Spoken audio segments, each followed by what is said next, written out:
Kurir paket tewas ditikam seusai cekcok di media sosial, sempat dilarikan ke RS.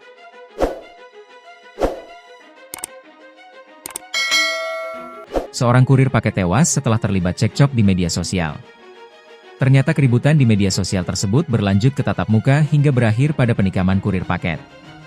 Naas kurir paket tewas meskipun sempat dilarikan ke rumah sakit dan menjalani perawatan medis.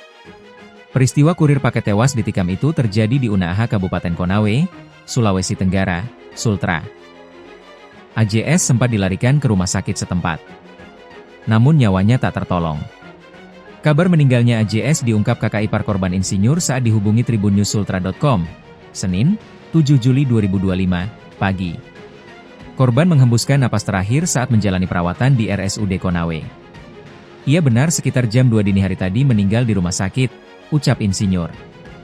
Insinyur mengatakan adik iparnya meninggal sebelum sempat dioperasi. Dijadwalkan berlangsung hari ini. Dia sudah 1 hari 1 malam di IGD, dokternya tidak ada, jadi cuma dijahit sementara, baru posisinya dia ini parah dan mau dioperasi.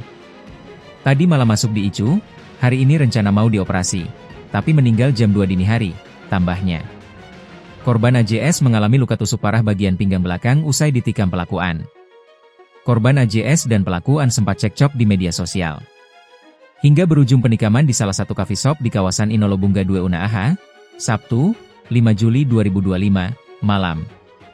Usai kejadian, pelakuan langsung diamankan pihak kepolisian dan kini telah ditetapkan tersangka.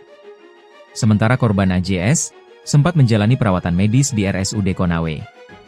Kasat Reskrim Polres Konawe AKP Abdul Aziz Husain Lubis mengatakan pelaku telah ditangkap dan dilakukan pemeriksaan lebih lanjut. Terkait motif penikaman, AKP Abdul Aziz menyebut masih dalam penyelidikan.